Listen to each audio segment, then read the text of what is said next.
I'd like to tell you about the strangest secret in the world. Some years ago, the late Nobel Prize-winning Dr. Albert Schweitzer was being interviewed in London, and a reporter asked him, "Doctor, what's wrong with men today?" And the great doctor was silent a moment, and then he said, "Men simply don't think." It's about this that I want to talk with you. We live today in a golden age. This is an era that man has looked forward to, dreamed of, and worked toward for thousands of years. But since it's here, we pretty well take it for granted. We in America are particularly fortunate to live in the richest land that ever existed on the face of the earth, a land of abundant opportunity for everyone. But do you know what happens? Well, let's take 100 men who start even at the age of 25. Do you have any idea what will happen to those men by the time they're 65? These 100 men who all start even at the age of 25 believe they're going to be successful. If you ask any one of these men if he wanted to be a success, he'd tell you he did. And you'd notice that he was eager toward life, that there was a certain sparkle to his eye, an erectness to his carriage, and life seemed like a pretty interesting adventure to him. But by the time they're 65, 1 will be rich. 4 will be financially independent. 5 will still be working. 54 will be broke. Now think a moment. Out of the 100, only 5 make the grade. Now why do so many fail?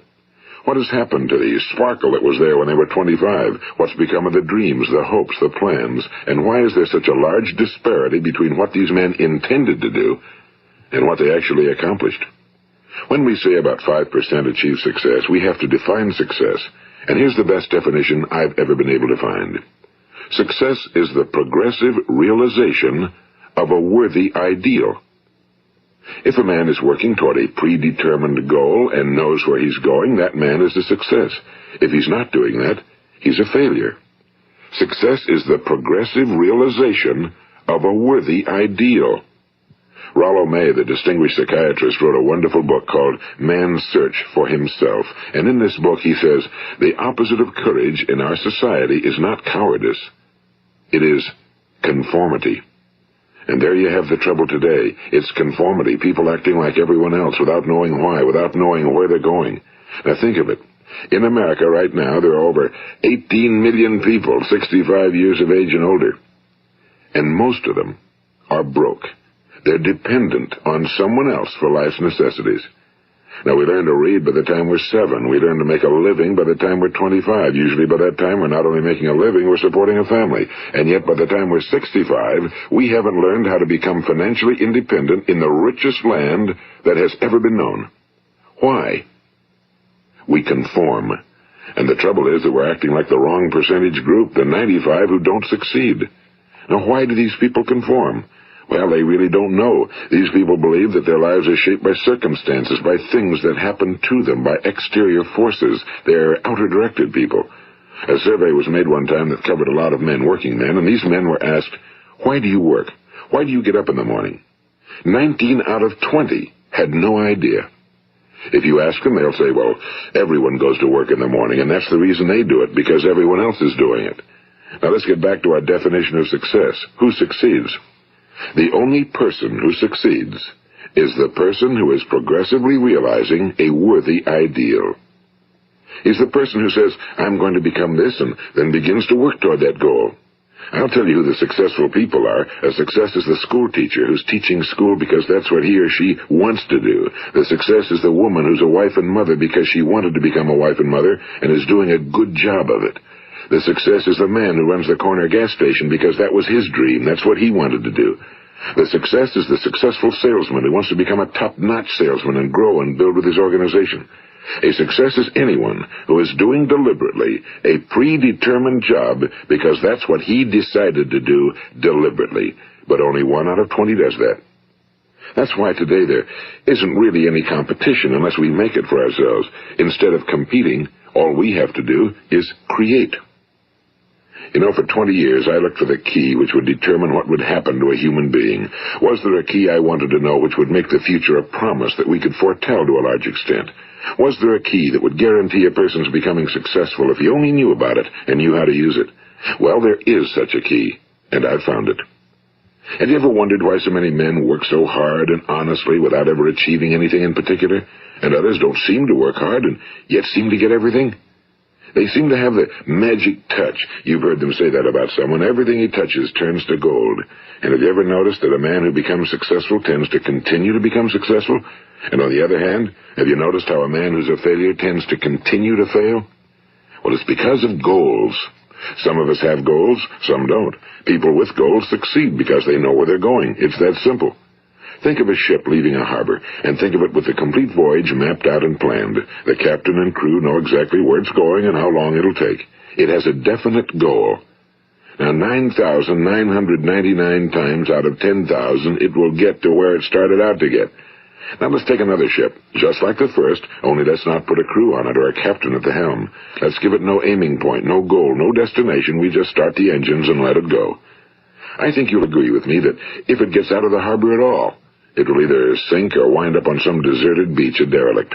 It can't go anyplace because it has no destination and no guidance, and it's the same with a human being. Take the salesman, for example. There's no other person in the world today with the future of a good salesman. Selling is the world's highest paid profession, if we're good at it and if we know where we're going. Every company needs top-notch salesmen, and they reward those men. The sky's the limit for them. But how many can you find? Someone once said the human race is fixed, not to prevent the strong from winning, but to prevent the weak from losing. The American economy today can be likened to a convoy in time of war. The entire economy is slowed down to protect its weakest link, just as the convoy had to go at the speed that would permit its slowest vessel to remain in formation. That's why it's so easy to make a living today. It takes no particular brains or talent to make a living and support a family today. So we have a plateau of so-called security, if that's what a person's looking for. But we do have to decide how high above this plateau we want to aim. Now let's get back to the strangest secret in the world, the story that I wanted to tell you today. Why do men with goals succeed in life and men without them fail? Well, let me tell you something which, if you really understand it, will alter your life immediately. If you understand completely what I'm going to tell you from this moment on, your life will never be the same again. You will suddenly find that good luck just seems to be attracted to you. The things you want just seem to fall in line, and from now on you won't have the problems, the worries, the gnawing lump of anxiety that perhaps you've experienced before. Doubt, fear, well, they'll be things of the past. Here's the key to success and the key to failure. We become what we think about. Now let me say that again. We become what we think about. Throughout all history, the great wise men and teachers, philosophers and prophets have disagreed with one another on many different things. It's only on this one point that they are in complete and unanimous agreement. Listen to what Marcus Aurelius, the great Roman emperor, said. A man's life is what his thoughts make of it. Disraeli said this, everything comes if a man will only wait. I've brought myself by long meditation to the conviction that a human being with a settled purpose must accomplish it, and that nothing can resist a will that will stake even existence for its fulfillment. Ralph Waldo Emerson said this, a man is what he thinks about all day long.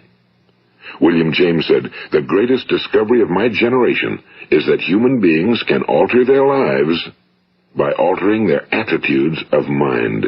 And he also said, we need only in cold blood act as if the thing in question were real, and it will become infallibly real by growing into such a connection with our life that it will become real. It will become so knit with habit and emotion that our interest in it will be those which characterize belief. And he also said, if you only care enough for a result, you will almost certainly attain it. If you wish to be rich, you will be rich. If you wish to be learned, you will be learned. If you wish to be good, you will be good. Only you must then really wish these things, and wish them exclusively, and not wish at the same time 100 other incompatible things just as strongly.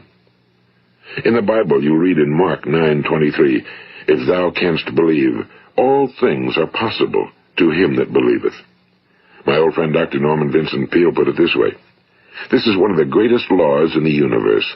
Fervently do I wish I had discovered it as a very young man.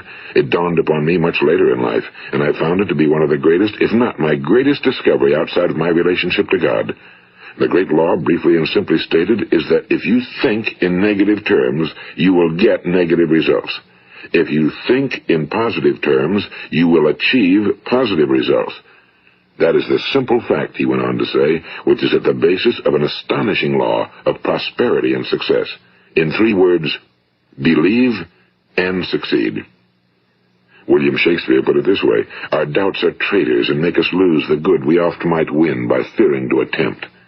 George Bernard Shaw said, people are always blaming their circumstances for what they are. I don't believe in circumstances. The people who get on in this world are the people who get up and look for the circumstances they want, and if they can't find them, make them. Well, it's pretty apparent, isn't it? And every person who discovered this for a while believed that he was the first one to work it out. We become what we think about.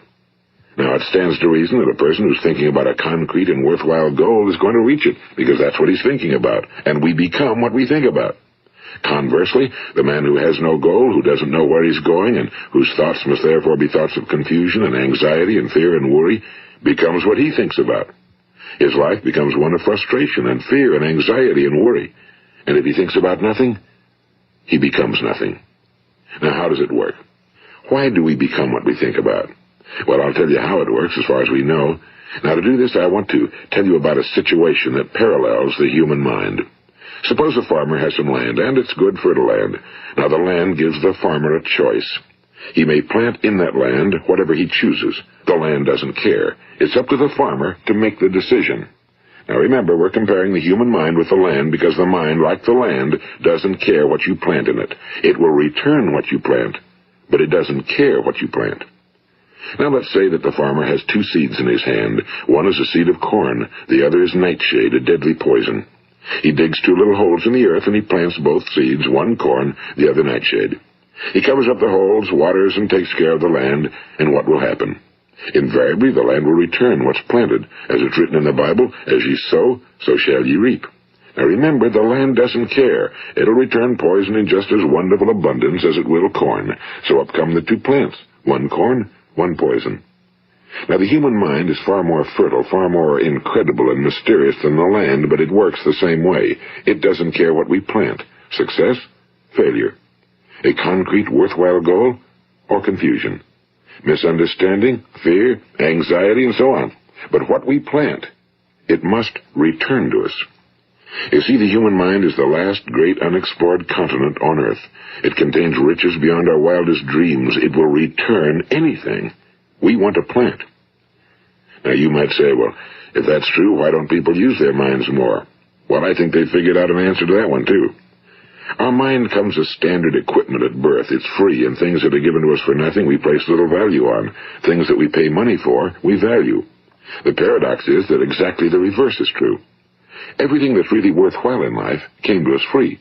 Our minds, our souls, our bodies, our hopes, our dreams, our ambitions, our intelligence, our love of family and children and friends and country, all these priceless possessions are free. But the things that cost us money are actually very cheap and can be replaced at any time. A good man can be completely wiped out and make another fortune. He can do that several times. Even if our home burns down, we can rebuild it. But the things we got for nothing, we can never replace. The human mind isn't used because we take it for granted. Familiarity breeds contempt. It can do any kind of job we assign to it, but generally speaking, we use it for little jobs instead of big, important ones. Universities have proved that most of us are operating on about 10% or less of our abilities. So decide now, what is it you want? Plant your goal in your mind. It's the most important decision you'll ever make in your entire life. What is it you want? Do you want to be an outstanding salesman? A better worker at your particular job? Do you want to go places in your company? In your community? Do you want to get rich? All you've got to do is plant that seed in your mind, care for it, work steadily toward your goal, and it will become a reality. It not only will, there's no way that it cannot. You see, that's a law, like the laws of Sir Isaac Newton, the laws of gravity. If you get on top of a building and jump off, you'll always go down, you'll never go up, and it's the same with all the other laws of nature. They always work. They're inflexible. Think about your goal in a relaxed, positive way. Picture yourself in your mind's eye as having already achieved this goal. See yourself doing the things you will be doing when you've reached your goal. Ours has been called the phenobarbital age, the age of ulcers and nervous breakdowns and tranquilizers, at a time when medical research has raised us to a new plateau of good health and longevity. Far too many of us worry ourselves into an early grave trying to cope with things in our own little personal ways without learning a few great laws that will take care of everything for us. These things we bring on ourselves through our habitual way of thinking. Every one of us is the sum total of his own thoughts. He is where he is because that's exactly where he really wants to be, whether he'll admit that or not.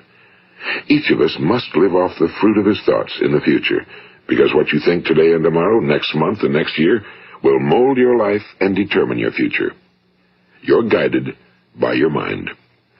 I remember one time I was driving through eastern Arizona, and I saw one of those giant earth-moving machines roaring along the road at about 35 miles an hour with what looked like 30 tons of dirt in it. A tremendous, incredible machine, and there was a little man perched way up on top with the wheel in his hands guiding it. And as I drove along, I was struck by the similarity of that machine to the human mind. Just suppose you're sitting at the controls of such a vast source of energy. Are you going to sit back and fold your arms and let it run itself into a ditch? Or are you going to keep both hands firmly on the wheel and control and direct this power to a specific, worthwhile purpose? It's up to you. You're in the driver's seat. You see, the very law that gives us success is a two-edged sword. We must control our thinking. The same rule that can lead a man to a life of success, wealth, happiness, and all the things he ever dreamed of for himself and his family. That very same law can lead him into the gutter. It's all in how he uses it, for good or for bad. This is the strangest secret in the world. Now, why do I say it's strange, and why do I call it a secret? Actually, it isn't a secret at all. It was first promulgated by some of the earliest wise men, and it appears again and again throughout the Bible, but very few people have learned it, understand it. That's why it's strange, and why for some equally strange reason it virtually remains a secret. I believe that you could go out and walk down the main street of your town and ask one man after another what the secret of success is, and you probably wouldn't run into one man in a month who could tell you. Now, this information is enormously valuable to us if we really understand it and apply it. It's valuable to us not only for our own lives, but the lives of those around us, our families, employees, associates, and friends. Life should be an exciting adventure. It should never be a bore. A man should live fully, be alive. He should be glad to get out of bed in the morning. He should be doing a job he likes to do because he does it well. One time I heard Grove Patterson, the great late editor-in-chief of the Toledo Daily Blade, make a speech, and as he concluded his speech, he said something I've never forgotten. He said, "My years in the newspaper business have convinced me of several things. Among them, that people are basically good, and that we came from someplace, and we're going someplace. So we should make our time here an exciting adventure. The architect of the universe didn't build a stairway leading nowhere." And the greatest teacher of all, the carpenter from the plains of Galilee, gave us the secret time and time again. As ye believe, so shall it be done unto you. I've explained the strangest secret in the world and how it works. Now, on this side, I want to explain how you can prove to yourself the enormous returns possible in your own life by putting this secret to a practical test. I want you to make a test that will last 30 days. It isn't going to be easy, but if you'll give it a good try, it will completely change your life for the better. Now, back in the 17th century, Sir Isaac Newton, the English mathematician and natural philosopher, gave us some natural laws of physics which apply as much to human beings as they do to the movement of bodies in the universe. And one of these laws is that for every action, there is an equal and opposite reaction. Simply stated, as it applies to you and me, it means we can achieve nothing without paying the price. The results of your 30-day experiment will be in direct proportion to the effort you put forth. To be a doctor, you must pay the price of long years of difficult study. To be successful in selling, and remember that each of us succeeds to the extent of his ability to sell. Selling our families on our ideas, selling education in schools, selling our children on the advantages of living the good and honest life, selling our associates and employees on the importance of being exceptional people. To, of course, the profession of selling itself. But to be successful in selling our way to the good life, we must be willing to pay the price. Now, what is that price? Well, it's many things. First, it's understanding emotionally, as well as intellectually, that we literally become what we think about, that we must control our thoughts if we're to control our lives. It's understanding fully that as ye sow, so shall ye reap. Second, it's cutting away all fetters from the mind and permitting it to soar as it was divinely designed to do. It's the realization that your limitations are self-imposed and that the opportunities for you today are enormous beyond belief. It's rising above narrow-minded pettiness and prejudice.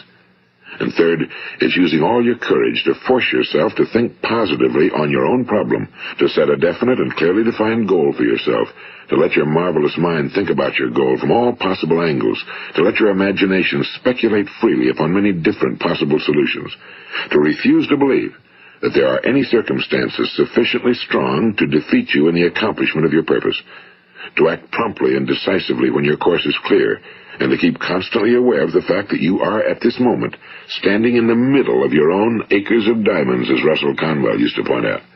And fourth, save at least 10% of every dollar you earn. It's also remembering that no matter what your present job, it has enormous possibilities, if you're willing to pay the price. Now let's just go over the important points in the price each of us must pay to achieve the wonderful life that can be ours. It is, of course, worth any price. 1. You will become what you think about. 2. Remember the word imagination and let your mind begin to soar. 3. Courage. Concentrate on your goal every day. 4. Save 10% of what you earn. And 5. Action. Ideas are worthless unless we act on them. Now, I'll try to outline the 30-day test I want you to make. Keep in mind that you have nothing to lose by making this test and everything you could possibly want to gain.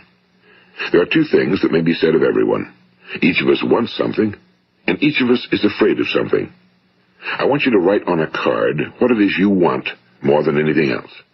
It may be more money. Perhaps you'd like to double your income or make a specific amount of money. It may be a beautiful home. It may be success at your job. It may be a particular position in life. It could be a more harmonious family. Each of us wants something. Now write down on your card specifically what it is you want. Make sure it's a single goal and clearly defined. You needn't show it to anyone, but carry it with you so that you can look at it several times a day. Think about it in a cheerful, relaxed, positive way each morning when you get up, and immediately you have something to work for, something to get out of bed for, something to live for. Look at it every chance you get during the day and just before going to bed at night. And as you look at it, remember that you must become what you think about, and since you're thinking about your goal, you realize that soon it will be yours. In fact, it's yours really the moment you write it down and begin to think about it. Look at the abundance all around you as you go about your daily business. You have as much right to this abundance as any other living creature. It's yours for the asking. Now we come to the difficult part. Difficult because it means the formation of what is probably a brand new habit, and new habits are not easily formed. Once formed, however, it will follow you for the rest of your life. Stop thinking about what it is you fear. Each time a fearful or negative thought comes into your consciousness, replace it with a mental picture of your positive and worthwhile goal. And there'll come times when you'll feel like giving up. It's easier for a human being to think negatively than positively. That's why only 5% are successful. You must begin now to place yourself in that group. For 30 days, you must take control of your mind. It will think about only what you permit it to think about. Each day for this 30-day test, do more than you have to do. In addition to maintaining a cheerful, positive outlook, give of yourself more than you've ever done before. Do this knowing that your returns in life must be in direct proportion to what you give. The moment you decide on a goal to work toward, you're immediately a successful person. You are then in that rare and successful category of people who know where they're going. Out of every 100 people, you belong to the top 5. Don't concern yourself too much with how you're going to achieve your goal. Leave that completely to a power greater than yourself. All you have to do is know where you're going. The answers will come to you of their own accord and at the right time. Remember these words from the Sermon on the Mount, and remember them well. Keep them constantly before you this month of your test. Ask, and it shall be given you. Seek, and ye shall find. Knock, and it shall be opened unto you. For every one that asketh receiveth, and he that seeketh findeth, and to him that knocketh it shall be opened. It's as marvelous and as simple as that. In fact, it's so simple that in our seemingly complicated world, it's difficult for an adult to understand that all he needs is a purpose and faith. For 30 days, Do your very best. If you're a salesman, go at it as you've never done before, not in a hectic fashion, but with the calm, cheerful assurance that time well spent will give you the abundance in return you deserve and want. If you're a homemaker, devote your 30-day test to completely giving of yourself without thinking about receiving anything in return, and you'll be amazed at the difference it makes in your life. No matter what your job, do it as you've never done it before for 30 days. And if you've kept your goal before you every day, you'll wonder and marvel at this new life you've found. Dorothea Brand, the outstanding editor and writer, discovered it for herself and tells about it in her fine book, Wake Up and Live. Her entire philosophy is reduced to the words, act as though it were impossible to fail. She made her own test with sincerity and faith, and her entire life was changed to one of overwhelming success. Now, you make your test for 30 full days. Don't start your test until you've made up your mind to stick with it. You see, by being persistent, you're demonstrating faith. Persistence is simply another word for faith. If you didn't have faith, you'd never persist. If you should fail during your first 30 days, by that I mean suddenly find yourself overwhelmed by negative thoughts, you've got to start over again from that point and go 30 more days. Gradually, your new habit will form until you find yourself one of that wonderful minority to whom virtually nothing is impossible. And don't forget the card. It's vitally important as you begin this new way of living. On one side of the card, write your goal, whatever it may be. On the other side, write the words we've quoted from the Sermon on the Mount.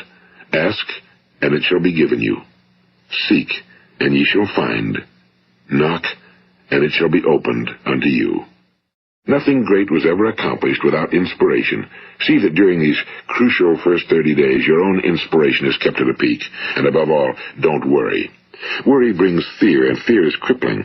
The only thing that can cause you to worry during your test is trying to do it all yourself. Know that all you have to do is hold your goal before you. Everything else will take care of itself. Remember also to keep calm and cheerful. Don't let petty things annoy you and get you off course. Now, since making this test is difficult, some will say, why should I bother? Well, look at the alternative. No one wants to be a failure. No one really wants to be a mediocre individual. No one wants a life constantly filled with worry and fear and frustration. Therefore, remember that you must reap that which you sow. If you sow negative thoughts, your life will be filled with negative things. If you sow positive thoughts, your life will be cheerful, successful, and positive. Now, gradually, you will have a tendency to forget what you've heard on this recording. Play it often. Keep reminding yourself of what you must do to form this new habit. Gather your whole family around at regular intervals and listen to what's been said here. You know, most men will tell you that they want to make money without understanding the law. The only people who make money work in a mint. The rest of us must earn money. This is what causes those who keep looking for something for nothing or a free ride to fail in life. The only way to earn money is by providing people with services or products which are needed and useful. We exchange our time and our product or service for the other man's money.